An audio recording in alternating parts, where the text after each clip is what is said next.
All right, let's talk about something that's probably on your mind. Have you opened your energy bill recently and just felt your jaw hit the floor?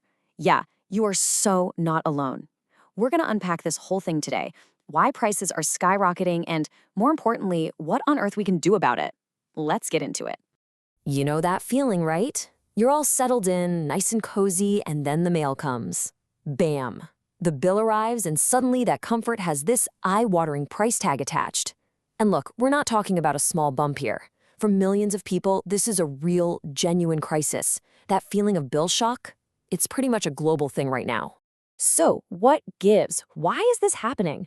It's really tempting to point the finger at just one thing, to find that one single villain.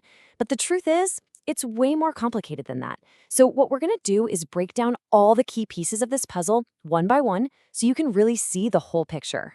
And really, the best way to picture this is as a perfect storm. Seriously, it's not just one thing. It's a whole bunch of different things, seemingly separate events that all crash together at the exact same time. And that collision created this massive, massive ripple effect that's still shaking up the entire global energy market. Okay, first up, let's talk about the absolute basics, supply and demand. Remember 2020, a big slowdown? Well, after that, the world came roaring back to life. Factories fired up, people started traveling again, and the demand for energy just shot through the roof. The problem? Energy suppliers just couldn't flick a switch and ramp up production that fast. It created this huge bottleneck, and when demand outstrips supply, well, prices go up a lot. And then, just as things were getting tight, a massive geopolitical shock hit the system. The war in Ukraine in 2022 sent absolute shockwaves through energy markets. See, Russia was a huge, huge supplier of natural gas, especially to Europe. Suddenly, with sanctions and disruptions, that supply was in jeopardy, and that forced countries all over the world to scramble, trying to find new sources, which just drove up competition and, you guessed it, prices for everybody. And layered on top of that, you've got the not-so-hidden costs of climate change. We're seeing more extreme weather, and it's getting more destructive. Think about it. A hurricane like Ida knocks out oil platforms in the Gulf. Or severe droughts, like we've seen in California, mean there's less water to power hydropower dams. All of this means our energy supply is getting less reliable and way more expensive to keep running. Now, this might sound a little strange, but even a good thing can cause some short-term pain. The global shift to renewable energy, it's absolutely essential, no question. But think of it like renovating a house while you're still living in it. As we're phasing out the old, dirty fossil fuel plants, we can hit these temporary gaps before wind and solar are fully built out to cover everything. And that transition period, it creates bumps in the road, especially since, the sun isn't always shining and the wind isn't always blowing. And finally, you've got the one thing that's affecting, well, everything: global inflation. It's not just your grocery bill. Think about what it takes to produce energy. The steel for a wind turbine costs more. The ships to transport fuel, more expensive. The pay for the skilled workers who keep the grid running, that's gone up too. So the fundamental cost of just making and delivering energy, no matter where it comes from, has gone up. See? It's not one thing. It's a messy, multi-layered problem. Okay, I know that was a lot of doom and gloom. But hold on, because that is not the whole story. The good news? People aren't just sitting around and letting this happen. Governments, companies, innovators, they're all fighting back. So let's flip the script and talk about the solutions. And if you want to understand just how big the response is, just look at this number: $500 billion. That's how much was invested globally in renewable energy in 2022 alone. That is a record breaker. This isn't just some passing trend, folks. This is a massive worldwide pivot, a fundamental shift towards cheaper, cleaner energy. And it's not just about renewables. Countries are getting really strategic to make sure they're not vulnerable anymore. And there's definitely no one-size-fits-all answer here. Take Germany, for instance. They're racing to build these huge new terminals for liquefied natural gas, LNG, that lets them import gas on ships from all over the world, so they're not dependent on one pipeline. At the same time, you've got France doubling down on its nuclear power.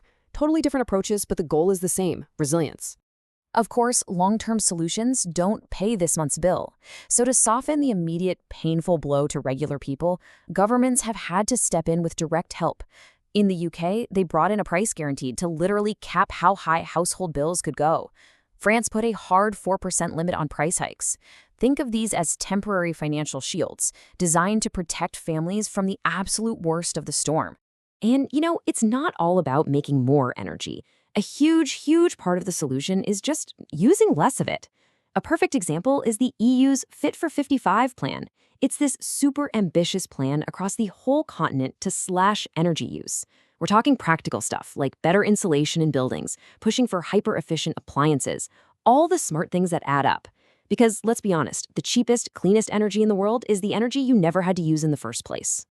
Okay, so we've talked policies, we've talked big numbers, but at the end of the day, this whole crisis is about people. Real people. And this isn't some rare problem. Some reports from places like the UK are staggering. Nearly 1 in 4 households is now in what's called fuel poverty. That's insane. So let's zoom out from the 30,000-foot view and see how this is actually playing out on the ground. And this right here, this is the gut-wrenching reality behind a statistic like 1 in 4. For millions of people like Sarah, it means facing impossible choices. I mean, what do you do when your energy bills double overnight? It's not just an inconvenience, it's a genuine crisis. It forces you to choose between keeping your kids warm and, well, everything else. But on the complete flip side of that, we're also seeing these incredible stories of hope, of people taking back control. Take Miguel, a bakery owner in California. He was able to use a local program to get solar panels on his roof. And the result? His bills dropped by 60%. 60%. That didn't just save him money, it gave his small business the stability it needed to actually thrive. It just goes to show you, these solutions we're talking about, they're already working, making a real positive difference for people right now.